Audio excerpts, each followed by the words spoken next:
Hi hello friends, എല്ലാ കൂട്ടുകാർക്കും സ്വാന്തന സീരിയലിൽ ഇനി വരാൻ പോകുന്ന അടിപൊളി എപ്പിസോഡിൻ്റെ റിവ്യൂയിലേക്ക് സ്വാഗതം. ചാനൽ ആദ്യമായിട്ടാണ് കാണുന്നതെങ്കിൽ ഒന്ന് സബ്സ്ക്രൈബ് ചെയ്ത് ലൈക്ക് ചെയ്യാൻ മറക്കരുത്. അങ്ങനെ സ്വാതന്ത്ര്യത്തിൽ നമ്മൾ വിചാരിക്കാത്ത ഭാഗത്തിലൂടെയാട്ടോ എപ്പിസോഡ് കടന്നു പോകുന്നത്. വേറെ ഒന്നുമല്ല, അലോകിനെയും കൂട്ടിക്കൊണ്ട് പോലീസുകാർ എല്ലാവരും കൂടി കോടതിയിലേക്ക് വരുന്നുണ്ട്. അതിനു മുമ്പ് തന്നെ ആര്യനും ഗോമതിയും ബാലനും അവിടെ എത്തിയിട്ടുണ്ട്. അവരുടെ വക്കീലേക്കാൾ ഒരുപാട് കോൺഫിഡൻസ് ആയിട്ടുണ്ട് അച്യുതനും ആനന്ദിനും കൂടി വെച്ച വക്കീല്. അപ്പോൾ അവർ കുറച്ച് വാദവും പ്രതിവാദവും ഒക്കെ കോടതിക്ക് മുമ്പേ നടക്കുന്നുണ്ട്. ശേഷം കോടതിയിൽ സമയം ഫസ്റ്റ് കേസ് അനുവിൻ്റെ അലോകിൻ്റെയും കേസാണ് കേട്ടോ. അപ്പോൾ അത് ആദ്യം അലോകിനെ പ്രതിക്കൂട്ടത്തിലേക്ക് നിർത്തുകയാണ്. അതിനുശേഷം അനുവിൻ്റെ വക്കീലുണ്ടല്ലോ, അതായത് നമ്മുടെ അനുശ്രീയുടെ വക്കീൽ വന്നിട്ട് അലോകിനോട് കുറേ കാര്യങ്ങൾ ചോദിക്കാൻ വേണ്ടി തുടങ്ങിയാണ്. അങ്ങനെ അലോകിനോട് ചോദിക്കുന്നുണ്ട്, നിങ്ങളെപ്പോൾ എൻ്റെ കക്ഷിയായിട്ട് അനുവിന് ബലം പ്രയോഗിച്ച് വിവാഹം നടത്തി എന്ന് പറഞ്ഞത് നിങ്ങൾ അത് നിരസിക്കുമോ? നിങ്ങളും അനുവും തമ്മിൽ എന്തായിരുന്നു ബന്ധം എന്നിങ്ങനെ ചോദിക്കുകയാണ്. അത് ചോദിക്കുമ്പോഴേക്കും അലോക് പറയേണ്ടത് ഞാനും അവൾ സ്നേഹത്തിലായിരുന്നു എന്ന് പറയുമ്പോഴത്തേക്കും അത് കേട്ട് ഗോമതി അങ്ങ് ചാടി എണിക്കുക. തെറ്റാണ്, അവിടെ ചാടി ഇല്ല, പച്ചക്കള്ളാണാവും പറയുന്നതെന്ന് വിളിച്ചു പറയുമ്പോഴത്തേക്കും ജഡ്ജി പറയേണ്ട ഓവർ അത് ഇനി ഇവിടുത്തെ ബഹളം ഉണ്ടാക്കലില്ലേ, പുറത്തേക്ക് പോവോ എന്ന് പറയുന്നുണ്ട്. അങ്ങനെ ഗോമതിയെ പിടിച്ചിരുത്തുന്നുണ്ട് ബാലൻ. അതിന് ശേഷമാണെന്നുണ്ടെങ്കിൽ വക്കീൽ ചോദ്യങ്ങൾ ചോദിക്കുകയാണ്. ഈ കല്യാണത്തിൻ്റെ തലേ ദിവസമാണ് നിങ്ങളെ കാണാൻ വേണ്ടി പുറത്തേക്ക് ഇറങ്ങി. അനുവിന് അവിടെ നിന്ന് മാപ്പ് പറയണം എന്നൊക്കെ പറഞ്ഞ് നിങ്ങൾ നിർബന്ധിച്ചു. അനു പുറത്തേക്ക് വന്ന് നിങ്ങൾ മാപ്പ് ചോദിച്ചു. ശേഷം നിങ്ങൾ അനുവിനെ പിടിച്ച് കാറിലേക്ക് കയറ്റി അവിടെ നിന്ന് കൊണ്ടുപോവുകയാണ് ചെയ്തിട്ടുണ്ടായിരുന്നത്. അവളുടെ വിവാഹം മുടക്കുക എന്ന് മാത്രമേ നിങ്ങളുടെ ഉദ്ദേശം. അവളോട് നിങ്ങൾ കാണിച്ച പ്രണയം എല്ലാം തന്നെ വെറുതെ ആയിരുന്നില്ലേ? അവൾ നിന്നോട് കാണിച്ച പ്രണയം യാഥാർത്ഥ്യമാണെന്ന് അവൾ കാണിച്ചത് യാഥാർത്ഥ്യമായിരുന്നു. പക്ഷെ നീ കാണിച്ചത് അവളുടെ വീട്ടുകാരുടെ തകർക്കാനുള്ള, ശത്രുത തീർക്കാനുള്ള ഒരു ആയുധമായിട്ട് മാത്രമാണ് അനുശ്രീനെ കണ്ടതെന്ന് പറഞ്ഞ നിങ്ങളത് നിഷേധിക്കുക എന്ന് ചോദിക്കുകയാണ് അലോക്. അപ്പോൾ അലോക് പറയേണ്ടത് തീർച്ചയായിട്ടും ഞാൻ നിഷേധിക്കും. ഞാൻ അനുവിനെ ആത്മാർത്ഥമായിട്ടാണ് സ്നേഹിച്ചത്. ഈ ലോകത്ത് ആർക്കും മനസ്സിലായിട്ടില്ലെങ്കിൽ അനുവിന് മനസ്സിലാകും. അവളെ വേറെ ഒരാളെ വിവാഹം കഴിക്കാൻ പോകുന്നുണ്ട്. ബാങ്ക് മാനേജർ വിവാഹം കഴിക്കാൻ പോവുകയാണെന്ന് കേട്ടപ്പോൾ എൻ്റെ നെഞ്ച് തകർന്നു പോയി.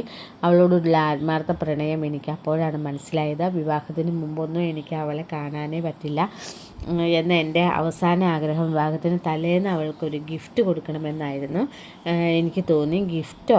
എന്ത് ഗിഫ്റ്റ്? അല്ല, ഇത്രയും നാളും ഞാൻ പ്രണയിച്ച പെൺകുട്ടിയാണല്ലോ, അവൾക്കൊരു ബെസ്റ്റ് ഓഫ് ലക്കും ഒരു ഗിഫ്റ്റും കൊടുക്കാൻ വേണ്ടി ഞാൻ തീരുമാനിച്ചു. അതിനു വേണ്ടിയായിട്ടാണ് പുറത്ത് വെച്ച് കാണണം എന്ന് പറഞ്ഞത്. മാപ്പ് പറയണമെന്ന് ഞാൻ അവളോട് പറഞ്ഞില്ല. അങ്ങനെ കണ്ട് സംസാരിച്ചു, അത്രേ ഉള്ളൂ. സംസാരിച്ച് കഴിഞ്ഞപ്പോൾ അവൾക്ക് തോന്നി എൻ്റെ പ്രണയം യഥാർത്ഥ പ്രണയമാണെന്ന്. അവൾക്ക് എൻ്റെ കൂടെ വരണമെന്ന് പറഞ്ഞു. ഞാൻ പറഞ്ഞു, അനുശ്രീ നാളെ നിൻ്റെ കല്യാണമാണ്, അനുശ്രീ വേണ്ട, വീട്ടുകാരെ ചതിച്ചതുകൊണ്ട് വേണ്ട. അപ്പോൾ അവൾ നിർബന്ധിച്ചു, എന്നെ വിവാഹം കഴിച്ചില്ലെങ്കിൽ ഞാൻ നാളെ തൂങ്ങിച്ചാവോ, എന്നെ കാണില്ല എന്നൊക്കെ പറഞ്ഞു. എനിക്ക് എന്ത് ചെയ്യാൻ പറ്റുമോ, അവളെ കൊണ്ടുപോവുകയായിരുന്നു ഞാൻ എന്ന് അലോക് പച്ച കള്ളം പറയാട്ടോ. ഇത് കേട്ട അനുശ്രീ ആകെ ദേഷ്യം വരിക, എല്ലാവർക്കും ദേഷ്യം വരുന്നുണ്ട്. അതിനുശേഷം വക്കീൽ ചോദിക്കുന്നത്, നിങ്ങളപ്പോൾ പറഞ്ഞ ഈ കഥയുണ്ടല്ലോ, അത് ആരും വിശ്വസിക്കില്ല, ഈ പറഞ്ഞ കോടതി പോലും വിശ്വസിക്കില്ല. അനുശ്രീനെ നിങ്ങൾ അവിടെ വിളിച്ചു വരുത്തണം എന്നുണ്ടെങ്കിൽ നിങ്ങൾക്ക് നടുക്ക് ഒരാൾ ഉണ്ടായിരിക്കണമല്ലോ എന്ന് പറയുകയാണ്. കാരണം അനുശ്രീയുടെ കയ്യിൽ മൊബൈലില്ല, ആ സമയത്ത് അനുശ്രീയുടെ കയ്യിൽ ഉണ്ടായിരുന്നില്ല. പിന്നെ നിങ്ങൾ എങ്ങനെ അനുശ്രീയെ കോണ്ടാക്റ്റ് ചെയ്തു എന്നാണ് പറയുന്നത്. അപ്പോൾ അലോക് കുടുങ്ങിയിട്ടോ. പക്ഷേ അത് കേട്ടപ്പോൾ അനുശ്രീ കൺട്രോൾ നല്ല ഇതായിട്ട് അനുശ്രീക്ക് പുറത്തിറങ്ങി വരില്ലല്ലോ.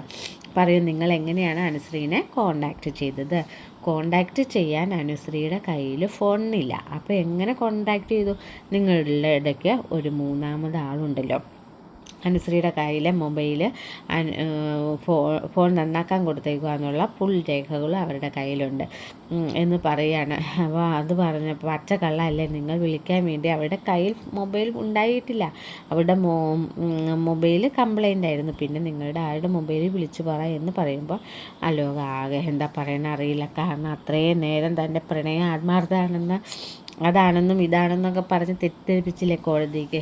അപ്പം അങ്ങനെ അലോക് പെട്ടെന്ന് ആ ഒരു കാര്യം കൂടി മനസ്സിലാക്കുന്നു. അപ്പോൾ വക്കീൽ കോടതിയിൽ പറയുന്നുണ്ട്, യുവർ ഓണർ, ഈ അലോക് പറഞ്ഞതെല്ലാം പച്ചക്കള്ളമാണ്. അനുശ്രീയുടെ മൊബൈൽ അതിന് മുമ്പേ കംപ്ലൈൻ്റ് ആയിരുന്നു. അടുത്തുള്ള ഒരു ഷോപ്പിൽ നന്നാക്കാൻ ഏൽപ്പിച്ചിട്ട് 2-3 ദിവസമായിരുന്നു. അതിൻ്റെ ബില്ലും കാര്യങ്ങളും പിന്നെ ആ ഒരു സ്റ്റോറിൽ ക്യാമറയും കാര്യങ്ങളും ഒക്കെ ഉണ്ട്. അത് പരിശോധിച്ച് നമുക്ക് ഈസി ആയിട്ട് മനസ്സിലാക്കാവുന്നുള്ളൂ ഈ അലോക് പറഞ്ഞത് പച്ചക്കള്ളമാണെന്ന്. പറയൂ, ഇനി നിങ്ങൾ എന്താ കഥ പറയാനുള്ളത്? പറയൂ അലോകെ, ഇനി അടുത്ത കഥ പറയൂ. അനുസരിച്ച് വേറെ മൊബൈൽ ഞാൻ മേടിച്ചു കൊടുത്തിരുന്നു, ഒളിപ്പിച്ചു വെച്ചിരുന്നു, അങ്ങനെ എന്തെങ്കിലും കഥ പറയാനാണോ? സാധാരണ ഇങ്ങനെ പിടിക്കപ്പെട്ട പിന്നെ അടുത്ത ആ കഥ എന്ന് പറയുന്നത് അതാണല്ലോ. അല്ലെങ്കിൽ നിങ്ങളെ സഹായിക്കാൻ മൂന്നാമത് ഒരാൾ ഈ കഥയുണ്ടായിരുന്നു അല്ലേ? ആരാണ് ഈ മൂന്നാമത്തെ ഒരാൾ എന്ന് ചോദിക്കുകയാണ്. ഈശ്വര, സുഗനേശ്വരൻ്റെ പേര് പറയണോ? പറഞ്ഞു കഴിഞ്ഞാൽ പ്രശ്നമാവോ? ഇനി എപ്പോൾ പറഞ്ഞില്ലെങ്കിലും പ്രശ്നമാണ്, പറഞ്ഞാലും പ്രശ്നമാണ്. പറയും അലോക്, നിങ്ങളെ സഹായിച്ച ആ വ്യക്തി ആരാണെന്ന് ചോദിക്കുകയാണ്.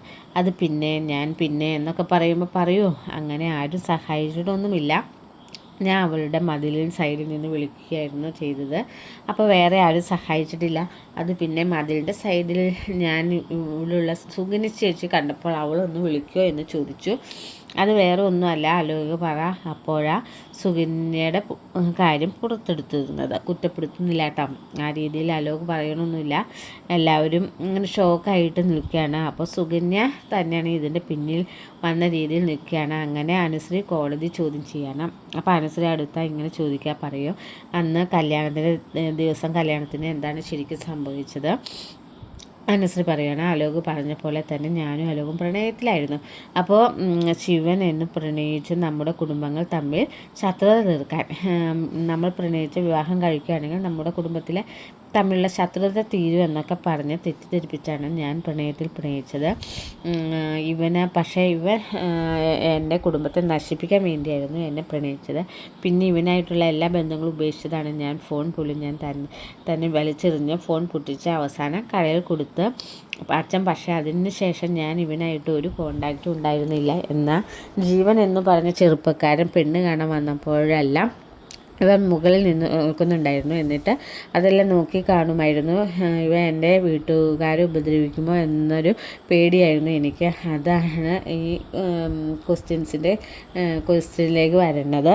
അതനുസരിച്ച് നിങ്ങളെ സഹായിച്ച ആ വ്യക്തി ആരാണെന്ന് ചോദിക്കുമ്പോൾ അനു പറയേണ്ട അത് വേറെ ആരുമല്ല, ധർമ്മമാമൻ്റെ ഭാര്യ സുഗനേച്ചിയാണ് പറയുകയാണ്. അത് കേൾക്കുമ്പോഴേക്കും എല്ലാവർക്കും ഷോക്കാണ് കേട്ടോ. അപ്പോൾ സുഗനിയും ഈ ഒരു കേസിലുണ്ടോ എന്ന രീതിയിൽ ബാലനൊക്കെ ഷോക്കായിട്ട് നിൽക്കും കേട്ടോ. അപ്പോൾ സുകന്യ നിങ്ങൾ എങ്ങനെയാണ് സഹായിച്ചത്? ഞാനും അലോകും തമ്മിൽ എതിരെ പ്രശ്നവും ഒക്കെ ഉണ്ടാകുമ്പോഴും സുകന്യയാണ് നമ്മുടെ തമ്മിൽ പ്രശ്നങ്ങൾ കാര്യങ്ങളൊക്കെ കോംപ്രമൈസ് ചെയ്യുന്നത്. സുകന്യേച്ചിയാണ് കല്യാണത്തിന് ആ മെഹന്തി സമയത്ത് മൊബൈൽ തന്ന അലോകിനോട് സംസാരിക്കാൻ മൊബൈൽ തന്നത് സുകന്യേച്ചിയാണ് എന്നൊക്കെ ഇങ്ങനെ പറയുകയാണ്. അങ്ങനെ സുകന്യ ആ ഒരു കേസിൽ വന്ന് പെടുക കേട്ടോ. സുകന്യയ്ക്ക് എത്രമാത്രം ഈ കേസിൽ ഇതുണ്ടെന്ന് എല്ലാവർക്കും മനസ്സിലാവുകയാണ്. അപ്പോൾ കേസിൻ്റെ വിചാരണയും കാര്യങ്ങളൊക്കെ നടക്കുമ്പോൾ ജഡ്ജ് പറയുന്നുണ്ട്, ഈ കേസിൻ്റെ തുടർ വിചാരണ ഇന്നൊരു ദിവസത്തേക്കല്ല അടുത്ത ഒരു ദിവസത്തേക്ക് മാറ്റി വെച്ചിരിക്കുകയാണ് എന്ന് പറയുകയാണ്. അപ്പോൾ അങ്ങനെ കേസിൻ്റെ വിചാരണ മാറ്റി വയ്ക്കുകയാണ്. അങ്ങനെ മാറ്റി വയ്ക്കുന്ന സമയത്ത് അലോകിനെ അപ്പോൾ ജയിലിലേക്ക് തന്നെ കൊണ്ടുവിടണമല്ലോ. അപ്പോൾ അലോകിൻ്റെ മനസ്സ് വിചാരിക്കുകയാണ്, ഇനിയിപ്പോൾ ഒന്നും നോക്കിയിട്ട് കാര്യമില്ല, അവളുടെ കാല് പിടിച്ചാണെങ്കിൽ എന്തെങ്കിലും കുഴപ്പമില്ല, അവളെ കൊണ്ട് അവളുടെ മനസ്സ് മാറ്റിയേ പറ്റൂ എന്ന് അലോക് വിചാരിക്കുകയാണ്. അങ്ങനെ അലോക് കേസും കാര്യങ്ങളൊക്കെ ആ വിചാരണ കഴിഞ്ഞ ശേഷം അനുവിനോട് പറയുന്നുണ്ട്, അനു, എനിക്ക് നിന്നോട് ഒരു ദേഷ്യവുമില്ല. ഇപ്പോഴും എനിക്ക് മനസ്സിലായത് നീ എന്നെ എന്തുമാത്രം സ്നേഹിക്കുന്നുണ്ടായിരുന്നെന്ന്. നിൻ്റെ പ്രണയം എത്രമാത്രം അമൂല്യമാണ്, എത്രമാത്രം വില മതിക്കാത്തതാണെന്ന് എനിക്കിപ്പോഴാണ് അനു മനസ്സിലായത്. നീ എന്നോട് ക്ഷമിക്കും അനു. പിന്നെ നീ തരുന്ന എന്ത് ശിക്ഷയും ഞാൻ സ്വീകരിക്കാൻ തയ്യാറാണ്. കാരണം നീ ഇപ്പോൾ കോടതിക്ക് മുമ്പിൽ പറഞ്ഞ കാര്യങ്ങളൊക്കെ, നീ എന്നെ പ്രണയിച്ച് സ്നേഹിച്ചു എന്നൊക്കെ പറയുമ്പോഴേക്കും അതിനെ നെഞ്ചിൽ തറച്ചു കയറുന്ന പോലെയായിരുന്നു. ഞാൻ വിചാരിച്ച എന്നെപ്പോലെ നീയും ഒരു ഫേക്ക് ലവ് ആയിരിക്കും കാണുന്നത് എന്നാണ് ഞാൻ വിചാരിച്ചത്.